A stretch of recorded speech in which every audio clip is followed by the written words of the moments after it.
তো বন্ধুরা অন্নপূর্ণা ভান্ডারের নতুন যে ফর্ম কিন্তু রিলিজ করা হয়েছে। এই ফর্মটা 12 পেজের ফর্ম কিন্তু দেওয়া হয়েছে। এই 12টা পেজ আপনাদের ফর্মটা ভালোভাবে ফিল আপ করে আপনাদের কিন্তু জমা করতে হবে। যে সমস্ত মহিলারা হয়তো ফর্মটা ফিল আপ করে জমা করতে পারবেন না, তারা হয়তো একটা সাহায্য পেয়ে যাবেন। প্রত্যেকটা পঞ্চায়েত থেকে বা ব্লক থেকে আপনাদের সাহায্য করার জন্য আপনার বাড়িতে হয়তো আসবে এবং তারা সেই ফর্মটা ফিল আপ করে আপনাদের কাছ থেকে সংগ্রহ করে নিয়ে যাবে। কিন্তু এখানে বেশ কিছু তথ্য কিন্তু চাওয়া হয়েছে। আপনার বাড়িতে সমস্ত কিছু কিন্তু এই ফর্মে কিন্তু আপনাদের ফিল আপ করে জমা করতে হবে। আপনার বাড়িতে কতজন সদস্য রয়েছে, তারা শিক্ষিত কিনা, এবং আপনার জমি রয়েছে কিনা, এছাড়া এখানে আপনার সরকারি কোনো সুবিধা আপনি পান কিনা, আপনার পরিবারের সকলের কিন্তু ব্যাংক অ্যাকাউন্ট নাম্বার সমস্ত কিছু কিন্তু এখানে চাওয়া হয়েছে। তো এই ফর্মটা আপনারা কিভাবে আপনারা ডাউনলোড করবেন, এছাড়া আপনাদের প্রত্যেকটা পার্ট টু পার্ট আপনাদের দেখাবো যে ফর্মটা কোথায় কি আপনাদের ফিল আপ করতে হবে। তো চলুন সম্পূর্ণ দেখে নিই ভিডিওর মাধ্যমে। আপনি অবশ্যই ভিডিও সম্পূর্ণ দেখবেন এবং চ্যানেলটা নতুন হয়ে থাকলে চ্যানেলটা সাবস্ক্রাইব করে রাখবেন। আর পেজ থেকে দেখলে পেজটা অবশ্যই আপনারা ফলো করে রাখবেন। কি করবেন, ফার্স্টে মোবাইলে ক্রোম ব্রাউজার ওপেন করবেন, সার্চ বারে যাবেন, সেখানে আপনারা অন্নপূর্ণা ভান্ডার লিখে দেবেন বা অন্নপূর্ণা যোজনা আপনারা লিখে দেবেন। যখন আপনারা লিখবেন সরাসরি কিন্তু এই পোর্টালে কিন্তু আপনারা চলে আসবেন। দেখতে পাচ্ছেন পোর্টালটা কিন্তু আবার আপডেট করা হয়েছে। অন্নপূর্ণা যোজনা পোর্টাল কিন্তু রয়েছে এবং এখানে ট্র্যাক অ্যাপ্লিকেশন যে কালারটা সেটি কিন্তু আপডেট করা হয়েছে। এখানে দেখুন ইংলিশে ফর্মটা আপনি এখানে ডাউনলোড করতে পারেন, এছাড়া আপনি বাংলাতে কিন্তু ফর্মটা কিন্তু পেয়ে যাবেন। তো আপনি যদি বাংলাতে সেই ফর্মটা ডাউনলোড করতে পারেন তাহলে যদি নিতে চান তো সরাসরি কিন্তু আপনারা এইখানেই আপনারা টাচ চিহ্ন দেবেন এবং ফর্মটা আপনারা ডাউনলোড করে নেবেন। তো চলুন, ফর্মটা আমি ডাউনলোড করে নিয়েছি। সেই ফর্মে কি কি তথ্য চাওয়া হয়েছে তো সম্পূর্ণ দেখে নেব ভিডিওর মাধ্যমে। তো ভিডিওটা সম্পূর্ণ দেখবেন, অবশ্যই ভিডিও একটু বড় হতে পারে। তো দেখুন এখানে ফার্স্টে যেটা বলা হয়েছে দেখতে পাচ্ছেন যে অন্নপূর্ণা যোজনা পারিবারিক তথ্য সংগ্রহের ফর্ম, অর্থাৎ আপনার পরিবারের সমস্ত তথ্য কিন্তু এই ফর্মে কিন্তু আপনাদের ফিল আপ করতে হবে। তার মধ্যে দেখুন ফার্স্টে যেটা রয়েছে যে পরিবারের প্রধানের নাম, অর্থাৎ আপনার পরিবারের প্রধানের নাম কিন্তু আপনাদের সেটা কিন্তু লিখতে হবে যেটা বলা হয়েছে। এবং সঠিক হলে টিক চিহ্ন দিন, যেটা বলা হয়েছে আধার কার্ড অনুযায়ী, যেটা কিন্তু পরিষ্কারভাবে বলে দেওয়া হয়েছে। কিন্তু পুরো নাম কিন্তু আপনাদের দিতে হবে, জন্ম তারিখ দিতে হবে সেই পরিবারের, এবং দিন মাস এবং বছর সেটি কিন্তু আপনাদের ফিল আপ করে কিন্তু বসাতে হবে, যেটা এখানে বলা হয়েছে দেখতে পাচ্ছেন। এবং পরিবারের প্রধানের লিঙ্গ, অর্থাৎ তিনি পুরুষ না মহিলা অন্য যেটা রয়েছে সেই জায়গায় কিন্তু আপনাদের টিক চিহ্ন দিতে হবে।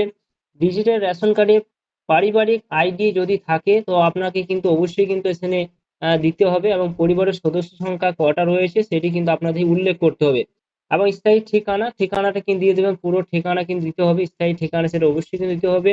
এবং যোগাযোগের নাম্বার, ফোন নাম্বার কিন্তু আপনাদের পরিবারের যিনি রয়েছেন তার ফোন নাম্বার, যেটা বলা হয়েছে যে পরিবারের প্রধানে আধার নাম্বার সংযুক্ত মোবাইল নাম্বার, কিন্তু আধার কার্ডের সঙ্গে যে ফোন নাম্বারটা যুক্ত রয়েছে সেই ফোন নাম্বার কিন্তু উল্লেখ করতে হবে। এবং এইখানে দেখুন 9 নম্বর যেটা বলা হয়েছে দেখতে পাচ্ছেন, 9 নম্বর উল্লেখ করা হয়েছে যে নাম, জন্ম তারিখ, লিঙ্গ, পরিবারের প্রধানের সঙ্গে সম্পর্ক, এবং আধার নাম্বার পরিবারের সকল সদস্য, যেটা এখানে উল্লেখ করা হয়েছে দেখতে পাচ্ছেন এখানে। এবং এই সাইডে দেখুন উল্লেখ করা হয়েছে যে বিশেষত প্রধানের আধার নাম্বার সংযুক্ত মোবাইল নাম্বার, তার নিচে রয়েছে দেখুন যে অন্নপূর্ণা যোজনা যে আবেদন করা হয়েছে কিনা, হ্যাঁ না না সেটি কিন্তু আপনাদের এখানে উল্লেখ করতে হবে। এবং 5 বছরের কম হলে আধার নাম্বার চিহ্নিত, মানে যেটা বলেছি চিহ্নিত করুন, যেটা এখানে উল্লেখ করা হয়েছে। অর্থাৎ আপনার পরিবার যে সদস্যদের যে নামগুলো এখানে নেবে, দেখুন যে পরিবারের প্রধান, তার মধ্যে সদস্যদের নাম, প্রথমে নাম, জন্ম তারিখ, লিঙ্গ, এবং পরিবারের প্রধানের সঙ্গে সম্পর্ক কি রয়েছে, এবং তার আধার নাম্বার।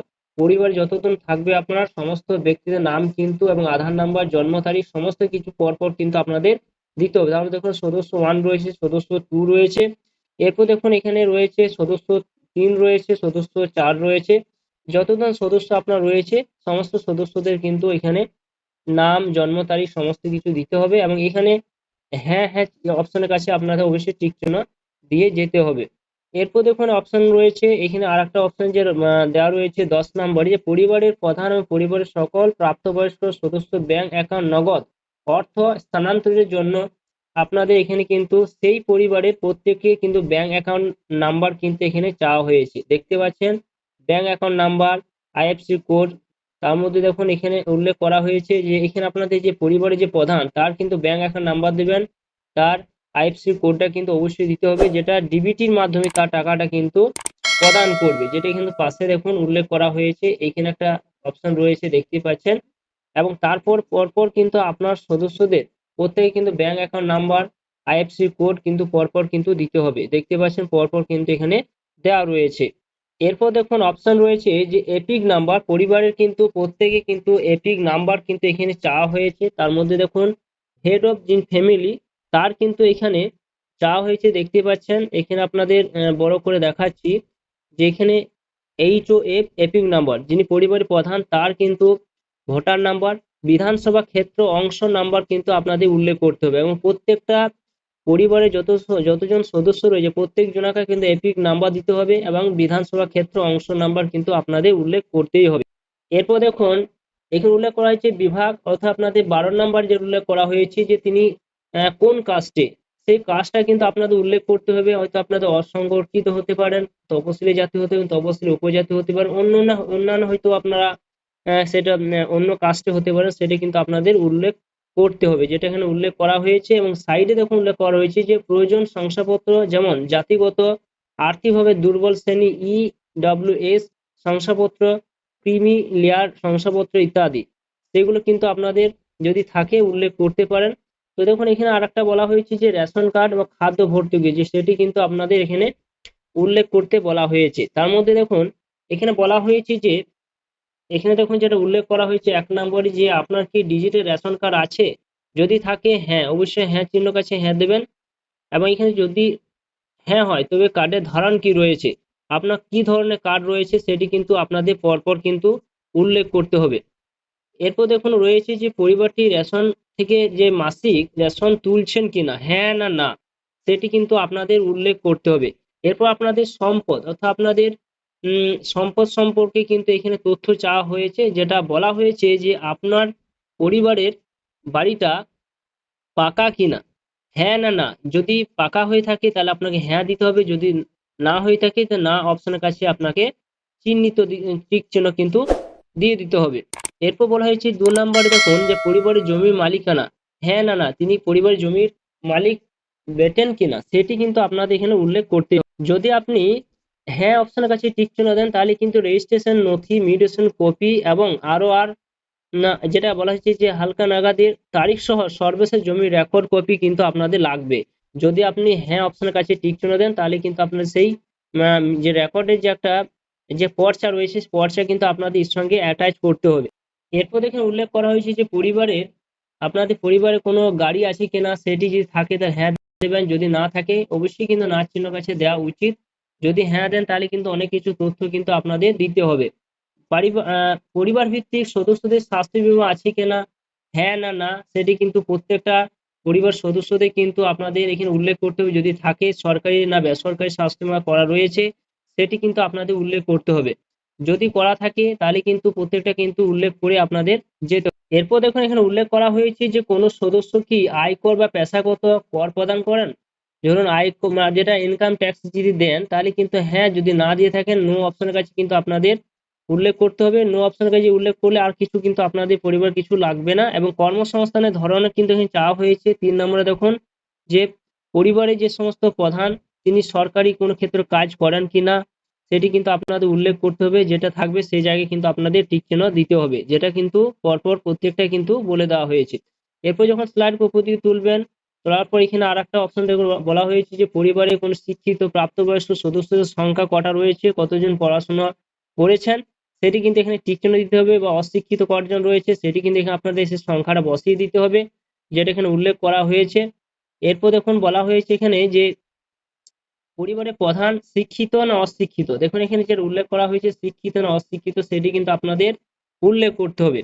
তো এখানে প্রত্যেকটা পরিবারের কিন্তু কতজন শিক্ষিত রয়েছে কতজন অশিক্ষিত রয়েছে প্রত্যেকটা কিন্তু এখানে আপনাদের উল্লেখ করতে হবে। পরপর দেখুন যেটা উল্লেখ করা হয়েছে এই সমস্ত পদগুলো, যে সমস্ত হয়তো অনেক সদস্য থাকতে পারেন, যেটা সাংবিধানিক পদ মন্ত্রী, সাংসদ, বিধায়ক, এই সমস্ত যদি কোনো ব্যক্তি থাকেন আছেন কিনা, হ্যাঁ না না, সেটি কিন্তু আপনাদের উল্লেখ করতে হবে। কোনো সদস্য কি সরকারি পেনশনভোগী, সেটি হ্যাঁ না না সেটি উল্লেখ করতে হবে। কোনো সদস্য কি জিএসটি অধীনে যেটা রয়েছেন কিনা, হ্যাঁ না না সেটি উল্লেখ করতে হবে। প্রত্যেকটা কিন্তু এখানে উল্লেখ করতে হবে। এছাড়া পরিবারের আপনাদের মোট বার্ষিক আয় কত রয়েছে সেটি কিন্তু এখানে আপনার উল্লেখ করতে বলা হয়েছে।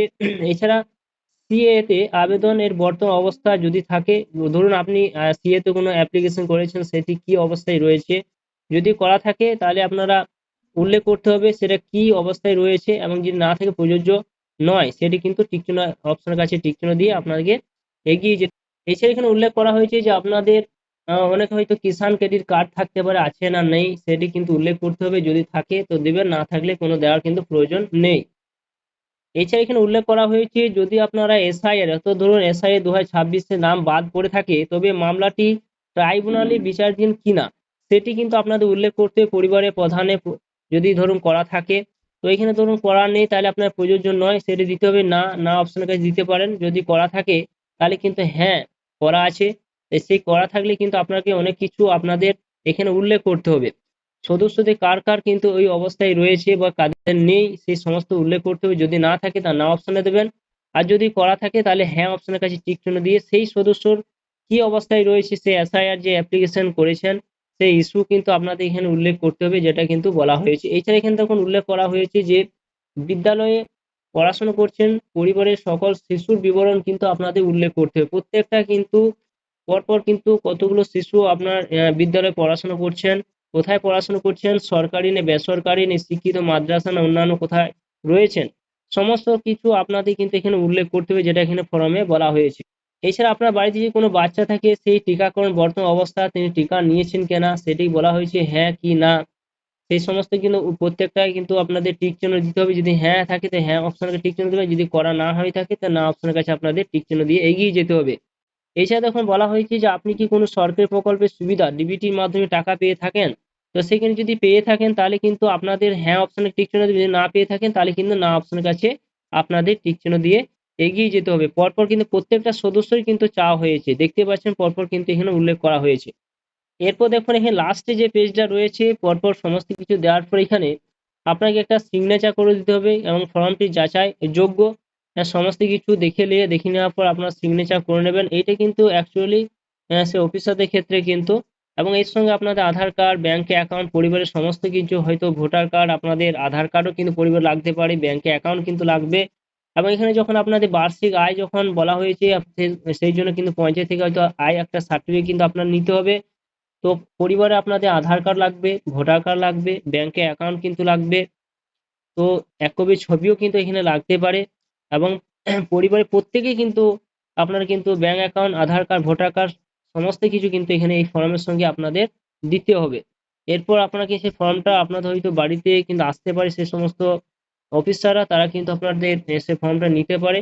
আর আপনি যদি ফর্মটা ফিল আপ করতে না পারেন তারা কিন্তু হয়তো আপনার বাড়িতে এসে সহযোগিতা করবেন। এবং আপনারা যদি অফলাইনে করতে না পারেন অনলাইনে আপনারা কিন্তু অ্যাপ্লিকেশন করতে পারেন, সেই প্রসেসটা কিন্তু খুব তাড়াতাড়ি কিন্তু চালু হতে চলেছে। যে যত তাড়াতাড়ি ফর্মটা জমা দেবেন তত দ্রুত আপনার অন্নপূর্ণা ভান্ডারের টাকা আপনার অ্যাকাউন্টে কিন্তু 3,000 টাকা ঢুকতে শুরু করবে। যদি আপনি জমা না করেন তাহলে কিন্তু লক্ষ্মী ভান্ডারের টাকাই কিন্তু আপনি পেয়ে যাবেন। তো ভিডিও যদি ভালো অবশ্যই লাইক করবেন, চ্যানেলটা অবশ্যই আপনারা সাবস্ক্রাইব করে রাখবেন।